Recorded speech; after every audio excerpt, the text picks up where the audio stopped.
So one of the most notable fights of your career was September 2007, Kelly Pavlik, Jermaine Taylor, and Pavlik knocks him out to become the middleweight champion of the world. But before that, in May of that year, you had Pavlik when he faced Edison Miranda, who was kind of the bully of the middleweight division. He was the guy that everybody thought was the future. He was knocking guys out, but that didn't happen. Tell me about that time in Memphis and how it ultimately led to the big fight in September. Well, I was fortunate enough to be assigned to Tennessee. It's the first time I've ever worked in Tennessee. And luck of the draw, my name came up, and I went down there, and it was a WBC eliminator. I met with the Tennessee Commission, the WBC supervisor. I recall the day before the fight, they had a major press conference, Don King. It was a Don King card because a Missouri fighter was on top. Corey Spinks was on top, who was Don's fighter. And I remember the Pantera, Edison, his whole focus was on Jermaine Taylor. Kelly sat at the end of the dais, very calm, very respectable, and he was given short shrift by Edison, who simply appeared to be overlooking Kelly and looking forward to his chance at the middleweight championship. But Kelly, of course, went on to knock him out. Well, you just stole my thunder. But anyway, the point being, the traditional Mr. Pavlik let his fist do his talking the next night. A very exciting fight.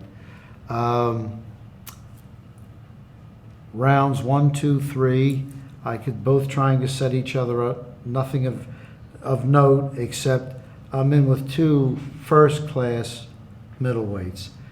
I had the pleasure of working Kelly. I think that was my first time. I was assigned to work him when he knocked out Bronco McCart at the Mohegan Sun. Then he went to California and knocked out Jose Luis Urturchi. So he was on a win streak, and he just seemed to be in his zone. And that aspect seemed to be proven. In the fourth round, Edison caught Kelly with a tremendous right hand. Kelly absorbed it, kept coming. I said, oh boy. And then the tide turned. Kelly came on in 5, caught him late in 6, hurt him badly. Edison goes down, gets up very, very hurt. Mouthpiece comes out. By the time I adjust that and put it back in, round 6 ends. But it was only a very minor reprieve. Bell for 7 comes out, Kelly comes out, a person on a mission stops him in the first minute of round 7 to achieve the right to fight. The winner of the next fight, which was Jermaine and Corey Spinks. So Jermaine beats Corey Spinks. Jermaine beats Corey. And this sets up Taylor Pavlik for September. Exactly. But you attended a seminar in between Pavlik Miranda and Pavlik Taylor, which led to an important decision you made in the second round of Pavlik Taylor. Tell me a little bit about that. Excellent memory on your part.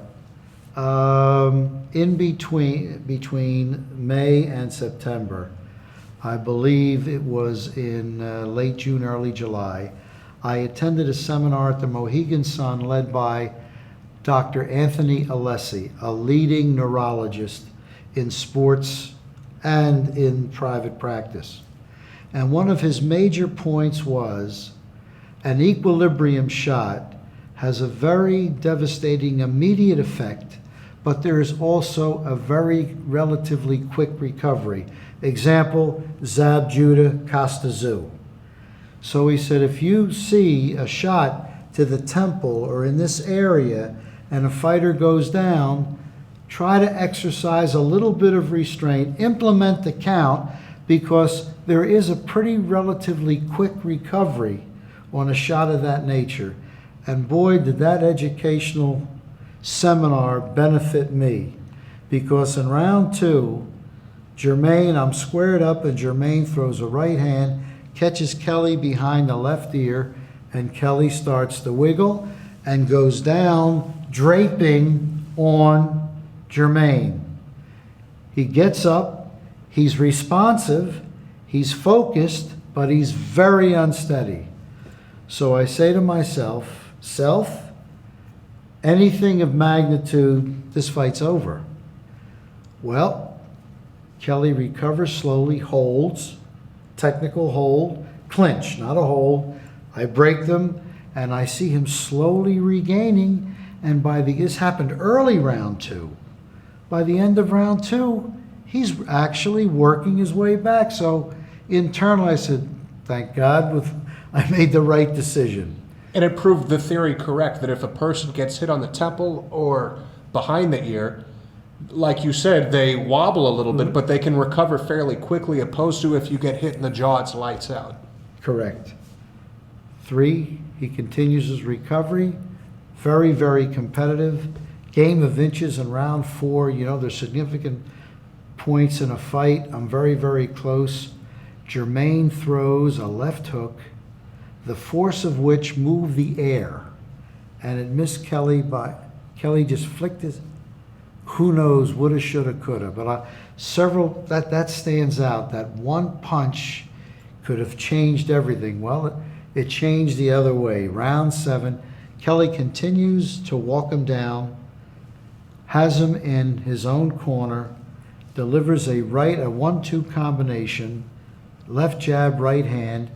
Jermaine was out before he hit the canvas. I could see him go limp. I moved in and caught him. Now, at various seminars, they say, Steve, what was the difference between the non-stoppage in 2 and the stoppage in 7? Night and day. Kelly still had his wits about him, was lucid and responsive. Jermaine was out. There was no count. He was right on my chest. Fight over. And Youngstown had a middleweight champion.